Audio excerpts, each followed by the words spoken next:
Assalamualaikum warahmatullahi wabarakatuh. Halo teman-teman, selamat datang kembali di channel Berat Faiz. Buat kalian yang sedang mencari soal-soal TWK sesuai dengan FR, ya, soal-soal TWK 2021 yang SKD ini, ya, dimana soal TWK-nya itu pendek, tetapi pilihannya itu membingungkan. Sepertinya di video kali ini cocok banget teman-teman bisa latihan ngerjain soal-soal TWK yang seperti itu.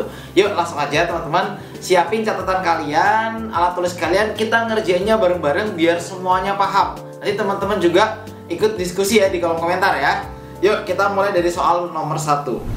Peraih medali emas ganda putri Olimpiade Tokyo, Greysia Poli Apriani Rahayu menghebohkan publik. Tidak hanya segudang apresiasi yang ia dapatkan dari pemerintah dan sponsor, namun sikap keramahan mereka turut mencuri perhatian media asing. Pasangan atlet ini menjalin hubungan baik dengan lawannya yang menjadi teman di luar lapangan. Dari teladan di atas dapat disimpulkan bahwa membawa nama harum bangsa juga dapat dilakukan dengan perilaku sehari-hari sesuai dengan pengamalan sila. Oke teman-teman, silahkan jawabannya A pertama, kedua, ketiga, keempat, atau kelima. Menurut teman-teman yang mana nih jawaban yang paling tepat untuk soal nomor 1? Silahkan teman-teman boleh jawab di kolom komentar. Sambil kita cari dulu ya poin pentingnya. Intinya Mbak Greysia Poli dan Apriani Rahayu ini mendapatkan medali emas pada Olimpiade Tokyo, ya kan? Artinya dia telah mengharumkan nama Indonesia ya. Ini juga masuk ke kategori bela negara yang menjaga eksistensi negara gitu kan. Masuk juga bisa juga ke dalam rela berkorban ya, dia berkorban untuk negaranya ya, membawa nama baik negaranya. Nah, berarti ini juga masuk ke dalam bela negara, atau bisa juga nanti kalau dia rela berkorban dia masuk ke patriotisme. Nah, hal-hal tersebut tuh lebih kepada sila keberapa gitu kan. Karena pertanyaan di soal ini, dari teladan di atas dapat disimpulkan bahwa membawa nama harum bangsa juga dapat dilakukan dengan perilaku sehari-hari gitu. Jadi lebih kepada membawa nama harum bangsa. Kalau sila pertama itu berhubungan dengan manusia, dengan Tuhan, ya kan? Atau manusia menghormati manusia yang lainnya dalam hal memeluk ibadah.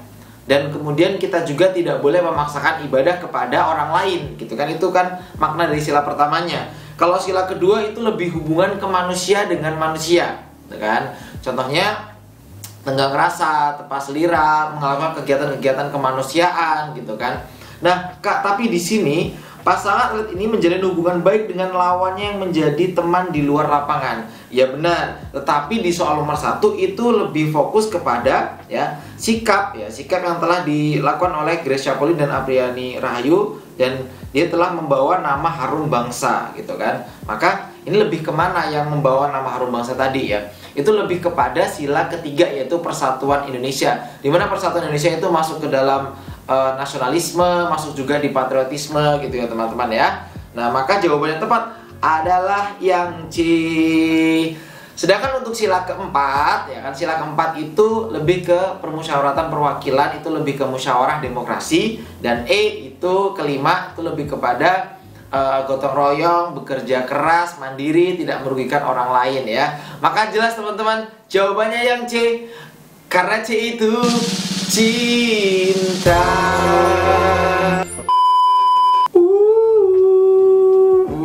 Kita awali dengan bismillah, jangan lupa ketika belajar ya, dan kita mulai mengerjakan soal-soal dengan cinta, biar cinta dengan materi-materi TWK dan gak bosen ya dengan soal-soal TWK yang begitu membagongkan. Oke, semoga aman ya untuk soal nomor 1. Kalau teman-teman benar, alhamdulillah. Kalau belum, latihan lagi. Kita lanjut ya ke soal nomor 2. Bapak Wakil Presiden pertama Republik Indonesia Muhammad Hatta pernah enggan menginjakan kaki di negara Singapura dikarenakan dua warga negara Indonesia yang berprofesi sebagai marinir dijatuhi hukuman mati. Kedua orang tersebut bernama Usman dan Harun. Baginya peristiwa ini melukai harga diri bangsanya. Jiwa nasionalisme dalam bentuk saling mencintai sesama manusia dan memperlakukan sesuai dengan martabatnya merupakan pengamalan sila titik-titik kelima, pertama, kedua, ketiga, atau keempat. Nah, silakan teman-teman jawab dulu, silakan di kolom komentar ya. Kalau sudah, kita cari poin pentingnya. Di sini poin pentingnya adalah bahwa Wakil Presiden Republik Indonesia Muhammad Hatta tidak mau menginjakan kaki di Singapura karena marinir tadi dijatuhi hukuman mati. Nah, Yang disoroti adalah jiwa nasionalisme dalam bentuk saling mencintai sesama manusia dan memperlakukan sesuai dengan harkat martabatnya. Nah, ini bisa kita cek ke dalam sila yang kedua, teman-teman, bahwa di sila kedua itu ada butir yang mengatakan sesama manusia itu harus saling mencintai, ya, tenggang rasa, tepa selira, gitu kan. Nah, maka kalau soal ini meminta jiwa nasionalisme dalam bentuk saling mencintai sesama manusia dan memperlakukan sesuai dengan martabatnya, itu lebih kepada sila yang kedua, teman-teman, ya kan. Kalau sila kelima jelas bukan, ya, itu tentang gotong royong, bekerja keras, mandiri, tidak merugikan orang lain. Sila pertama tentang ketuhanan, ya, menghormati orang dalam memeluk agama, toleransi dalam beragama. Sila ketiga tentang persatuan, ya, tentang nasionalisme, patriotisme. Sila keempat tentang musyawarah demokrasi. Maka jelas jawabannya yang C. Oke, teman-teman bisa cek di 45 butir Pancasila, ya. Nanti di situ bakal ada poin saling mencintai sesama manusia dan juga mengakui dan memperlakukan manusia sebagai harkat dan martabatnya. Ini ditambahin sebagai makhluk ciptaan Tuhan Yang Maha Esa. Oke, lengkap dan jelas, teman-teman. Semoga aman, ya, untuk soal nomor 2. Selamat yang benar, yang belum lanjut. Soal ketiga. Sebelum abad ke-20, perjuangan merebut kemerdekaan di berbagai daerah bukan berarti kurang maksimal. Namun belum terwujudnya satu semangat bersama yang disebut nasionalisme. Dalam meraih tujuan yang sama, makna nasionalisme berikut ini benar kecuali. Nah, sekali lagi, di soal TWK yang baru ini, soalnya mungkin pendek-pendek seperti ini, teman-teman, ya. Tetapi jebakannya tetap ada, seperti kata kecuali, bukan termasuk, gitu, ya. Nah, silakan teman-teman, yang mana untuk soal nomor 3? Oke, sudah? Oke. Nah, kata kuncinya apa? Kata kuncinya adalah dalam meraih tujuan yang sama, makna nasionalisme berikut ini benar. Maknanya benar, tapi yang kecuali berarti bukan makna nasionalisme. Nah, secara umum nasionalisme adalah, ya, persamaan, ya, persamaan nasib, ya, budaya, semuanya karakter bangsa Indonesia, kita memiliki kesamaan sehingga timbullah kesetiaan. Maka kata kunci nasionalisme itu kan kesetiaan karena memiliki persamaan nasib, gitu kan. Nah, memiliki persamaan nasib, timbullah kesetiaan, akhirnya kita sama-sama bersatu karena kita memiliki tujuan yang sama. Itu kurang lebih pengertian dari nasionalisme. Nah, di poin A, sikap persatuan yang timbul karena persamaan nasib, ini benar makna nasionalisme. Yang diminta kecuali.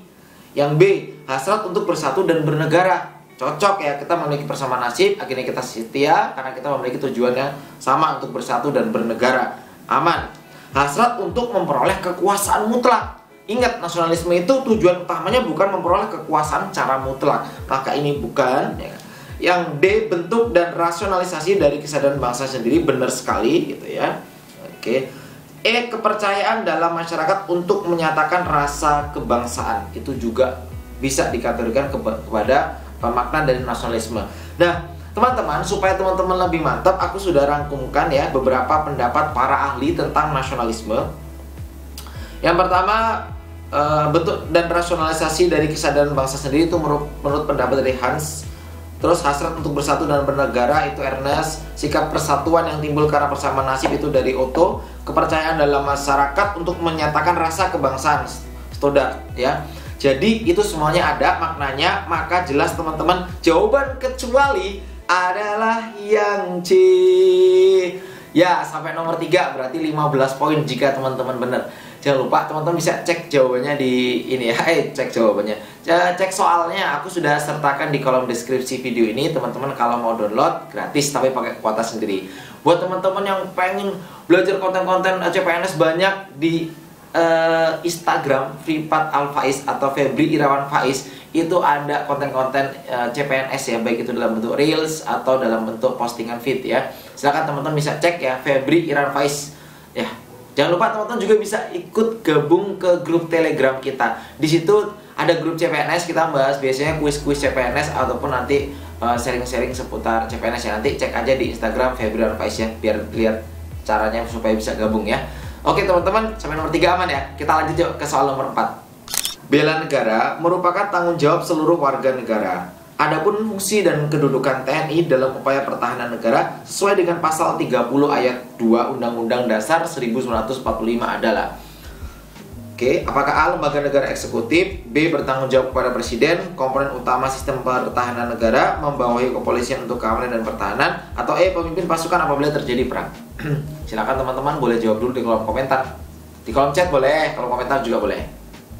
Oke, kolom komentar aja lah biar nanti bisa dipantau ya. Oke, ya kita cek. Nah, menurut pasal 30, kurang lebih pasal 30 itu berisi tentang pertahanan dan keamanan gitu kan ya. Di situ dijelaskan poin-poin besarnya, ada kewajiban kita sebagai warga negara gitu kan. Lalu di ayat yang kedua itu berhubungan dengan TNI, bahwa TNI ini ya merupakan komponen utama ya dalam sistem pertahanan negara. Maka dari soal ini yang paling tepat adalah yang C. Nah, kita akan coba lihat ya komponen-komponennya apa aja. Yang komponen utamanya yaitu Tentara Nasional Indonesia itu sebagai atau disebut sebagai TNI. Komponen pendukungnya itu ada para militer, tenaga ahli, sumber daya alam dan buatan yang diciptakan untuk kepentingan pertahanan negara, sarana dan prasarana untuk kepentingan pertahanan negara, sumber daya manusia atau warga sipil yang memiliki kemampuan dan sanggup untuk memperjuangkan keamanan dan pertahanan negara. Dan terakhir adalah komponen cadangan, yaitu sumber daya nasional yang sudah terlatih untuk memperkuat komponen utama. Wes, alhamdulillah nih.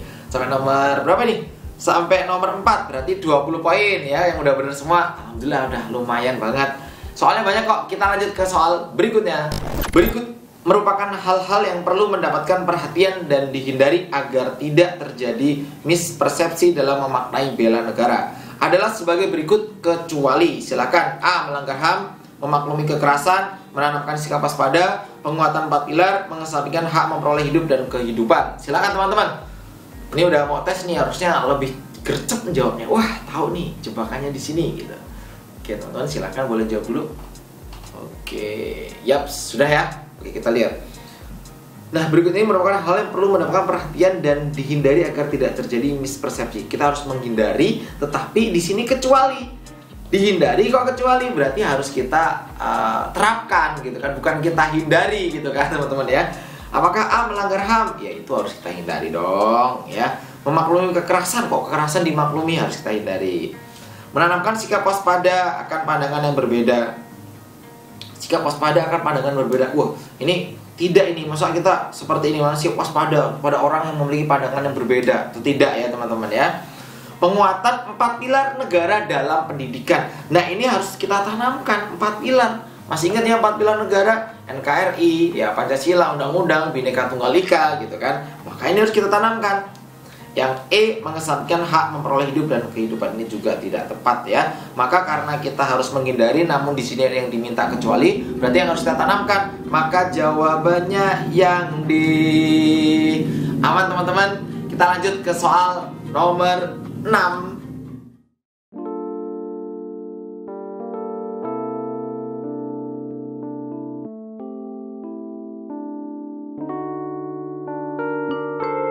Nah, buat teman-teman yang sedang bingung cari tempat tryout yang soal-soalnya itu sesuai dengan SKD tahun 2021 ini ya, dimana TWK-nya HOTS, butuh penalaran dan pilihan jawabannya itu membingungkan, sepertinya Maxima ini cocok buat kalian.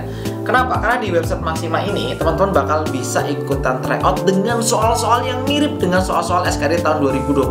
Kalian bisa cek ya websitenya langsung di kolom deskripsi videoku ini. Klik aja, nanti langsung tampilannya seperti ini. Jadi di website Maxima ini teman-teman, kalian tinggal klik aja daftar TO di sini, atau kalau kalian pengen pilih cara daftar, nanti di situ ada videonya ya. Videonya bisa kalian klik aja, nanti bisa kalian tonton. Langsung aja kita ke daftar TO di sini. Nah, teman-teman tinggal pilih CPNS ya. Kalau UTBK juga ada. Memang Maxima ini menyediakan untuk UTBK dan CPNS. Isi aja nama kalian, silakan. Setelah diisi, teman-teman tinggal langsung klik lanjutkan. Masukkan email yang sudah kalian daftarkan tadi. Nah, beginilah tampilan dari website Maxima. Ada tryoutku, beli tryout, hasil tryout, pembahasan, dan grafik tryout. Sudah nggak usah berlama-lama ya teman-teman ya. Langsung aja kita beli tryoutnya. Dan ini ada beberapa paketnya. Yang pertama ada paket satuan, ada paket TO 456, dan ada juga paket premium combo TO 1 sampai 8. Ini harganya cuma 80.000 kalau kita ngambil paket semuanya atau paket lengkapnya. Dan gokilnya, ketika teman-teman klik ini, lalu teman-teman masukin kode Alfaiz. Ini sekali lagi aku mau ucapin terima kasih buat Maxima yang sudah bekerja sama dengan Alfaiz, sudah siap membantu teman-teman yang ada di Indonesia ya buat persiapan CPNS-nya. Dan kita lihat diterapkan jadinya 39.200. Nah, apakah dengan harga yang sangat terjangkau ini juga kualitas soalnya bagus dan hot sesuai yang aku sampaikan tadi? Yuk kita lihat sedikit soal-soalnya.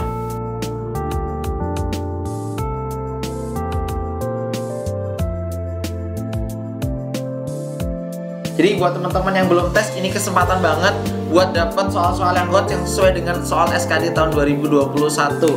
Nah, itu teman-teman, silahkan teman-teman yang belum tes, masih ada kesempatan buat belajar, buat latihan di soal-soal tryout-nya. Semoga kerjasama antara Alphais dengan Maxima ini bisa ngebantu teman-teman dalam persiapan belajar CPNS tahun 2021. Dan website ini juga bisa diakses melalui smartphone kalian kalau kalian pengen pakai smartphone ya.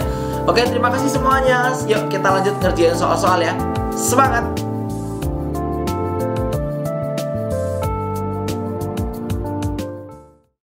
Semangat nasionalisme akan tercapai apabila telah memenuhi unsur-unsur di bawah ini, kecuali, silakan teman-teman. A. Keinginan untuk mencapai keaslian, B. Mencapai kemerdekaan, C. Mencapai kehormatan bangsa, D. Mencapai kesatuan, E. Mencapai kekuasaan. Yuk, sampai nomor 6, poinnya 30 ini kalau benar ini. Sudah ya? Oke, karena yang diminta adalah unsur-unsur nasionalisme, ya kan? Tapi dimintanya adalah kecuali, berarti yang salah gitu kan. Kalau A untuk mencapai keaslian, ya masuk, mencapai kemerdekaan juga masuk, mencapai kehormatan bangsa masuk, mencapai kesatuan juga masuk, ya unsur-unsur nasionalisme. Maka yang tidak termasuk adalah mencapai kekuasaan. Maka jawabannya yang E. Oke, aman. Sampai nomor 6 aman ya. Kita lanjut lagi ke soal berikutnya.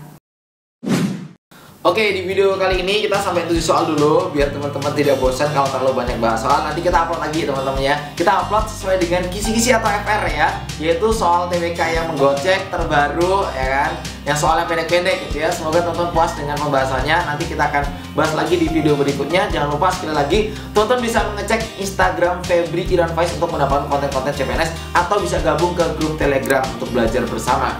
Oke, terima kasih semuanya. Sampai jumpa. Assalamualaikum warahmatullahi wabarakatuh. Dadah. Jangan lupa subscribe teman-teman.